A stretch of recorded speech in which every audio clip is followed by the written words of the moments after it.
ஏன்னா இப்போ கோர்ட்ல இருந்து கன்ஃபர்மேஷன் லெட்டர் வந்திருக்கு.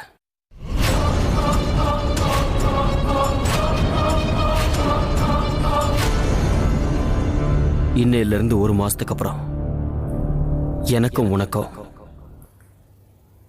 விவாகரத்து கிடைச்சிடும்.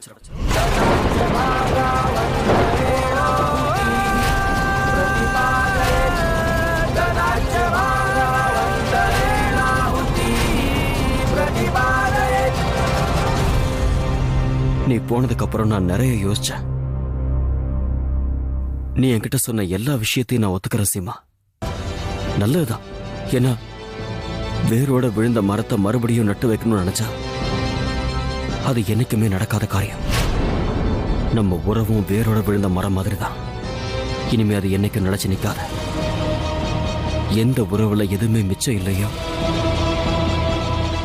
அதுக்கப்புறம் அது முடிவுக்கு வர்றதுதான் நல்லது.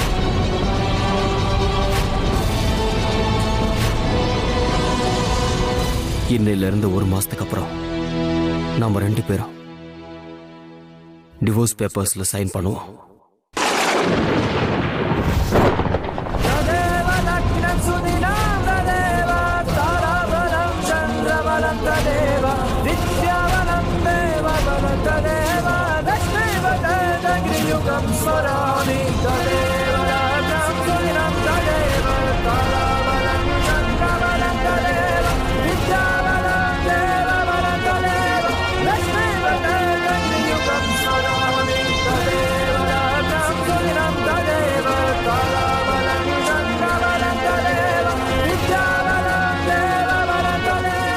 நீங்க எல்லாரும் ஏன் இவ்வளவு அதிர்ச்சியா இருக்கீங்க?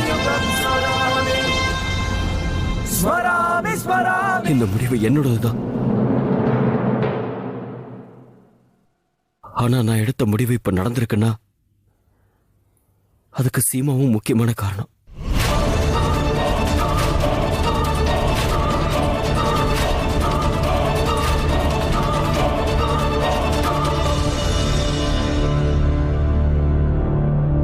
எனக்கு தெரியும் எல்லா மனுஷங்களுக்கும் தாங்கிக்கிறதுக்குன்னு ஒரு மனசு இருக்கும்.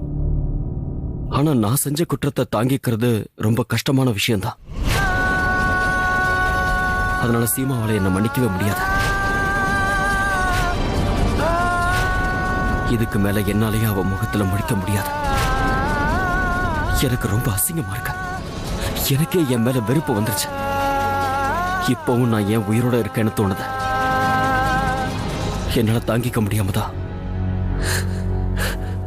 இன்னைக்கு நான் தற்கொலை பண்ணிக்கலான்னு போனேன்.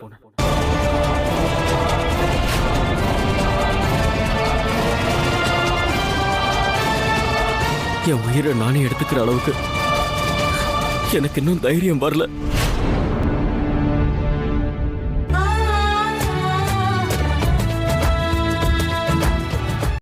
மரணம் எனக்கு சரியான தண்டனையா இருக்கலாம். ஆனா நான் செஞ்ச தப்புக்கு என்ன தண்டனை தெரியுமா? இது எல்லாத்தையும் தாங்கிக்கிட்டு நான் வாழணும்.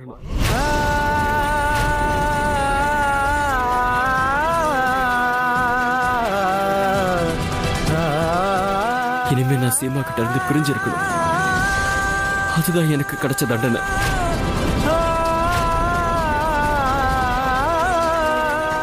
இதுக்கு மேல இந்த உறவை ஒரு பாரமா நினைச்சு வாழ்றதை விட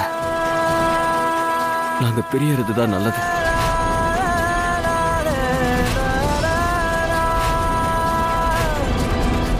எனக்கு தெரியும் சீமா, ஒருவேளை இதுக்கு மேலே நான் இங்க இருந்தா உன் மனசுல இருக்கிற பாரம் நாளுக்கு நாள் அதிகமாக தான் ஆகும். இதுக்கு மேல நீ கஷ்டப்படுறதை என்னால பார்த்துக்கிட்டு இருக்க முடியாது. அதனால நான் யோசிச்சு ஒரு முடிவுக்கு வந்துட்டேன். இனிமே நான் இந்த வீட்டுல இருக்க போறதில்ல.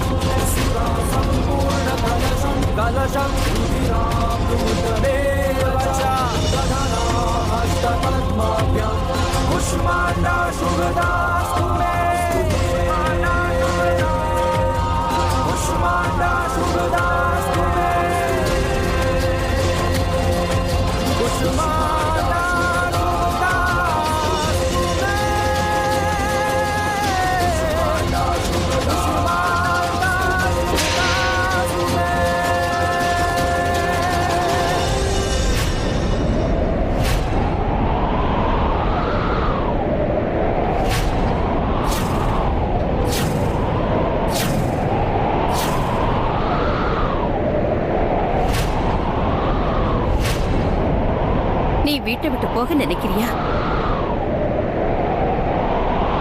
எதனாலப்பா உன்னோட குற்றத்தை ஒத்துக்கிற?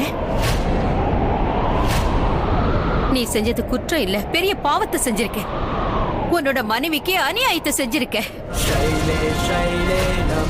செய்யற தவறையெல்லாம் செஞ்சுட்டு வீட்டை விட்டு போயிட்டா அது நியாயமாயிடும்னு நினைக்கிறியா நீ? உன்னோட பாவத்துக்கு இதுதான் பிராயச்சித்தமா? பிரேம், நீ தவறா நினைச்சுக்கிட்டு இருக்கிற. ஏற்பட்ட பிரச்சனையை சரி செய்யாம இன்னும் அதிகமாக்கிக்கிட்டு இருக்க. நீ இந்த வீட்டை விட்டு போறதுதான் உனக்கு தண்டனையா இருக்கும்னு நீ நினைச்சுக்கிட்டு இருக்கிறியா? இல்ல பிரேம், நீ எனக்கு தண்டனை கொடுக்கறதோட இந்த குடும்பத்துக்கும் தண்டனை கொடுக்கற, உன்னோட மனைவிக்கும் தண்டனை கொடுக்கற. நீ செஞ்ச பாவத்துக்கெல்லாம் இதுதான் பரிகாரம்னு நினைக்கிறியா?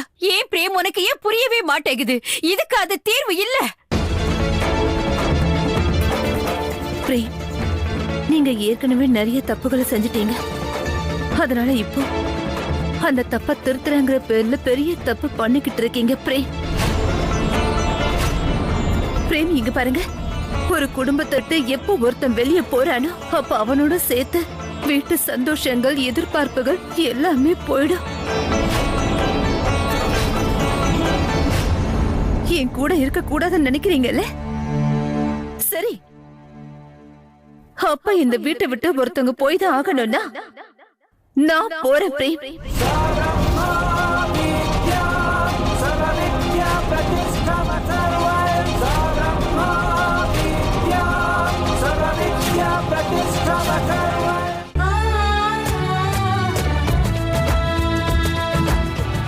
அம்மா அப்பாவோட நிழல் போன உடனே சுமித்ராவோட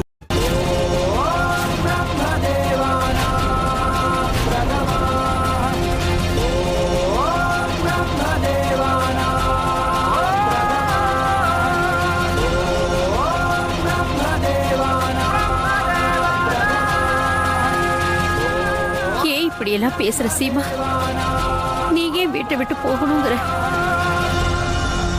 நீ எங்கேயும் போக கூடாது, நான் போக விட மாட்டேன். என் பையன் தான் குற்றவாளியா நிக்கிறான்.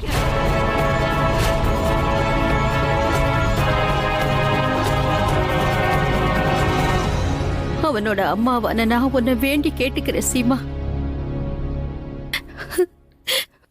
குற்றம் செஞ்ச அவனை நீ மன்னிச்சிரு சீமா. அவனுக்கு ஒரு வாய்ப்பு கொடு.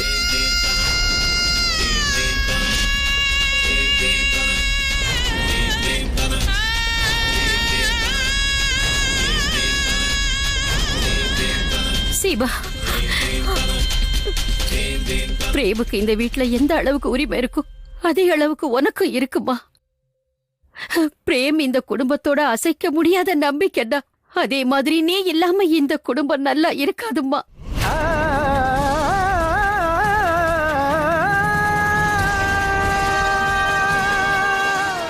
எனக்கு எனக்கு எல்லாம் தெரியும் சீமா.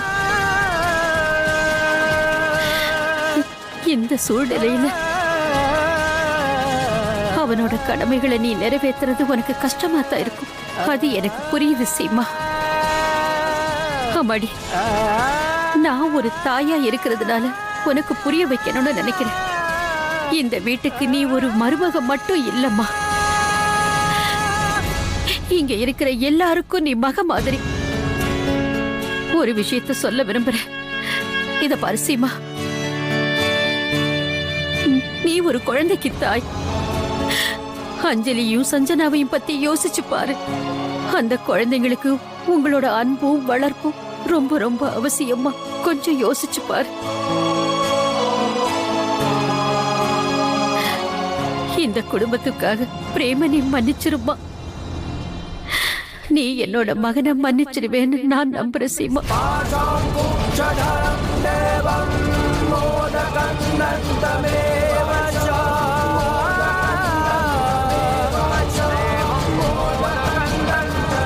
சீமா,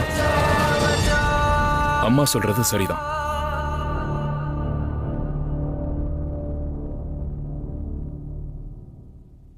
சீமா, என் தம்பி தப்பு பண்ணிட்டாங்கிறத நான் ஒத்துக்கிறேன்.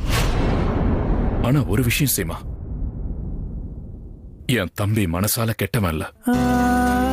அப்புறம் இன்னொரு விஷயம், அவனோட அதே மனசு உன்னை அளவுக்கு அதிகமா காதலிச்சுக்கிட்டு இருக்கு. அப்புறம் எந்த விஷயம் உனக்கு தெரியும் நினைக்கிறான்? அவன் என்னெல்லாம் செஞ்சானோ அதெல்லாம் கட்டாய சூழ்நிலையால தான் செஞ்சிருக்கான். சீமா, மனுஷங்க உறவுகளை பார்த்து சுலபமா முகத்தை திருப்பிக்குவாங்க. ஆனா எந்த சூழ்நிலையிலையும் அதை காப்பாத்துறது தான் கஷ்டமான விஷயம். அப்புறம் இந்த விஷயத்தை நீதான் எங்களுக்கு கத்துக் கொடுத்த இல்ல? அதனால தோல்வியை ஏத்துக்காத. ஏன்னா இது உன்னோட தோல்வி மட்டும் இல்ல, அந்த கொள்கைக்கும் உதாரணத்துக்கான தோல்வியா இருக்கும். எத்தனை நாள் நீ அதை காப்பாத்திட்டு வந்த? எந்த உதாரணங்களுக்காகவும் கொள்கைகளுக்காகவும் நான் எப்பவும் போராடிட்டு வந்தேனோ, இன்னைக்கு அதுவே பிரேம என்ன மன்னிக்க விடாம தடுத்துக்கிட்டு இருக்க.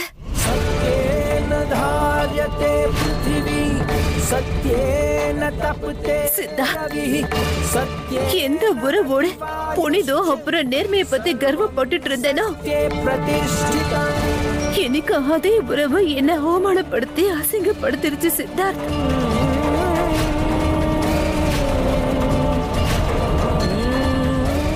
எந்த உறவு நம்பிக்கையோட சின்னமாவும் பாசத்தோட சின்னமாவும் இருந்துச்சோ அது இன்னைக்கு சின்ன பின்னமா நொறுங்கி போயிடுச்சு.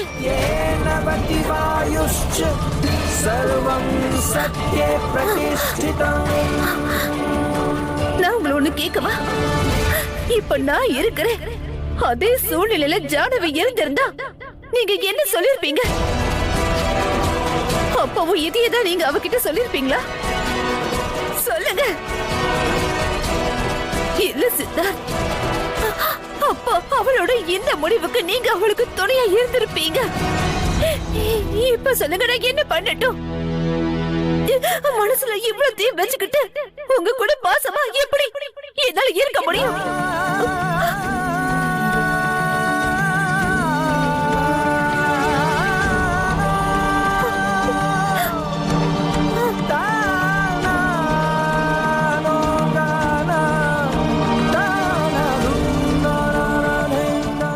இக்கட்டான சூழ்நிலை எனக்கு புரியுது ரோகிணி.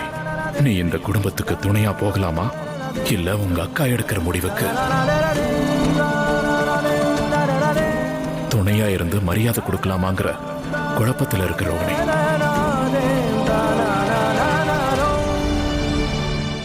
சீமா, இந்த சிச்சுவேஷன்ல என்ன சொல்லணும்னு எனக்கு தெரியல. ஆனா ஒண்ணு மட்டும்தான் சொல்லுவேன், அவசரப்பட்டு எந்த முடிவும் எடுத்துறாத.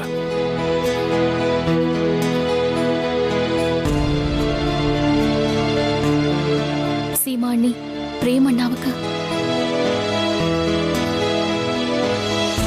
சீமா, உனக்கு ஏன் இவ்ளோ கோவம்னு எனக்கு தெரியல. நீ எல்லாத்தையுமே மறந்துடு.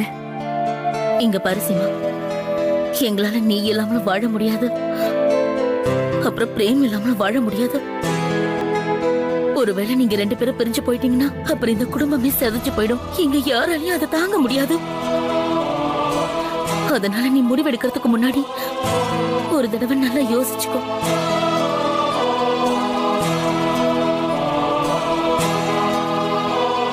அம்மா, நீங்க ஏமா எதுவும் சொல்லாம இருக்கீங்க? நீங்க சீமா கிட்ட சொன்னீங்கன்னா உங்க பேச்ச கேட்காம அவ இருந்ததில்ல.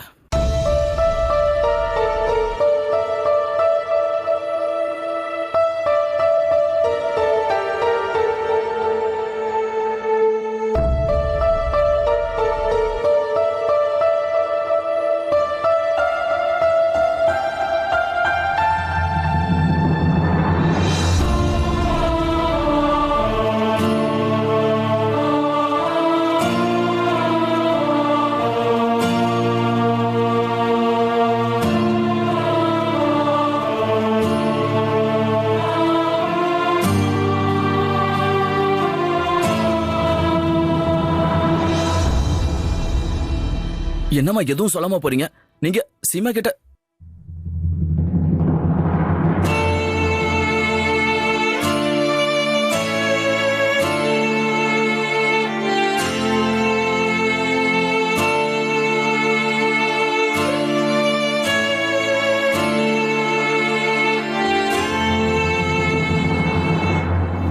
அம்மா, பெரியத்த பெரியத்த அம்மா,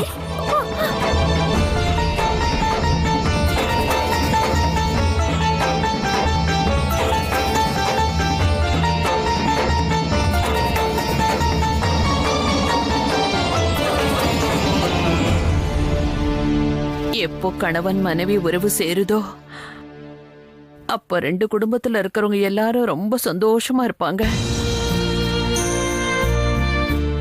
அதே கணவன் மனைவிக்குள்ள விரிசல் வந்து தனித்தனியா பிரிஞ்சிட்டாங்கன்னா அந்த கணவன் மனைவியோட எதிர்காலம் ரொம்ப கேள்விக்குறியா ஆயிடும். அவங்களோட உறவுலதான் அவங்களோட எதிர்காலமே அடங்கியிருக்கு. வாழ்க்கையோட சின்ன சின்ன சந்தோஷம், துக்கம், கஷ்டங்கள், ஒருத்தருக்கு ஒருத்தர் விட்டு கொடுக்கறது, இது எல்லாமே ஒன்னா சேர்ந்து அந்த 4 செவத்துக்குள்ளதான் இருக்கணும்.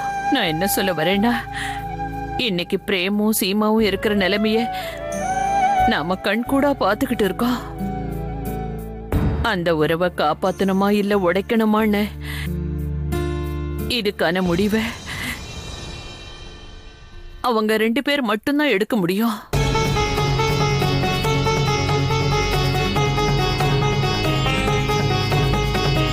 நம்ம குடும்பத்தில் இருக்கிற மத்தவங்க வேணும்னா அவங்களுக்கு புரிய வைக்க முடியும். எது தப்பான முடிவு எது சரியான முடிவுன்னு அவங்களுக்கு சொல்லி புரிய வைக்கணும். முடிவு இல்ல, அவங்க 2 பேரோட முடிவை நிச்சயமா நாங்க எடுக்க முடியாது.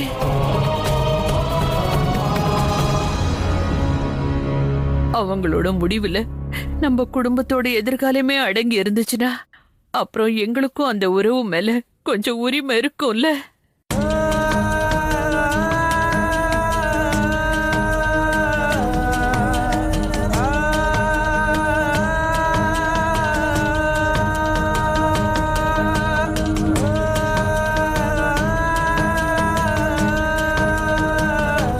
சரி, அதனால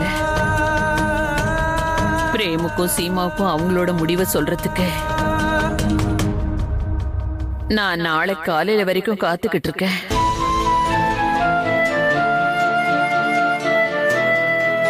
அப்புறம் இதே நேரம்தான் நம்ம குடும்பத்துல இருக்கிற எல்லாருக்கும் இருக்கும்.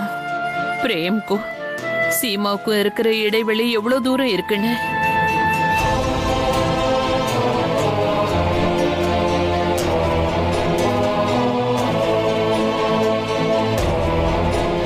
ஆனா நாளைக்கு பொழுது விடிஞ்சதுக்கு அப்புறம் சீமா என்ன முடிவு எடுத்தாலோ அதுல யாரும் எந்த கேள்வியும் கேட்க கூடாது. அதுக்கப்புறம் அந்த முடிவை மாத்துறதுக்கு யாரும் யோசனையும் சொல்லக்கூடாது. நான் என்ன சொல்ல வரேன்னா,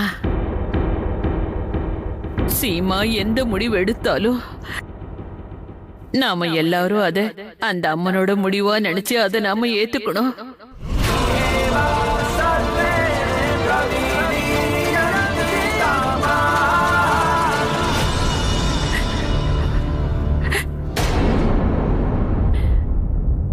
நான் இப்போ நம்ம சீமாவும் பிரேமோட முடிவை நான் அந்த தாய் கையில ஒப்படைச்சிடுறேன்.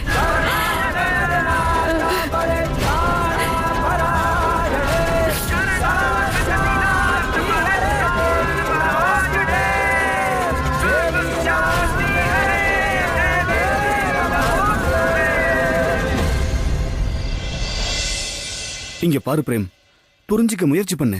இந்த மாதிரி முடிவெல்லாம் அவசரமா எடுத்துடக்கூடாது பிரேம். ஆமா பிரேம், நீ மூளையை கூலாய்க்கிட்டு நிதானமா யோசிக்க வேண்டிய நேரம். ஆமா பிரேம், நிச்சயமா சீமா டைவர்ஸ்க்கு ஒத்துக்க மாட்டான்னு தான் நான் நினைக்கிறேன். நீங்க சொல்றதை என்னால புரிஞ்சுக்க முடியுது. ஆனா தயவு செஞ்சு நான் சொல்றதை நீங்க புரிஞ்சுக்கங்க.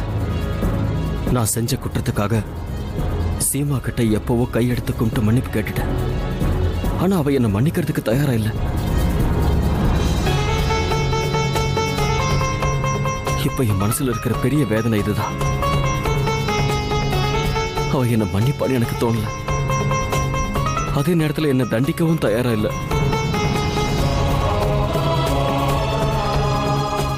ஏன்னா அவளுக்கு ரொம்ப நல்லா தெரியும், ஒருவேளை அவ எனக்கு தண்டனை கொடுத்தான்னா என்னை விட அதிகமா அவ தான் கஷ்டப்படுவா. பிரேம், அண்ணி ப்ளீஸ், நான் சீமாவோட நம்பிக்கை உடைச்சு ஏற்கனவே பெரிய குற்றம் பண்ணிருக்கேன். இதுக்கு மேல அவளை என் கூட சேர்ந்து வாழணும்னு வற்புறுத்துறத என்னை பொறுத்த வரைக்கும் அநியாயம். அவ கஷ்டப்படுறதை என்னால தாங்க முடியாது. நான் நல்லா யோசிச்சுதான் இந்த முடிவு எடுத்திருக்கேன். அவ இதுக்கு மேலேயும் இந்த கஷ்டத்தை அனுபவிக்க கூடாது. என்ன அவளை விட்டு என்னால கொஞ்சம் தூரமா இருந்து வாழ முடியும்.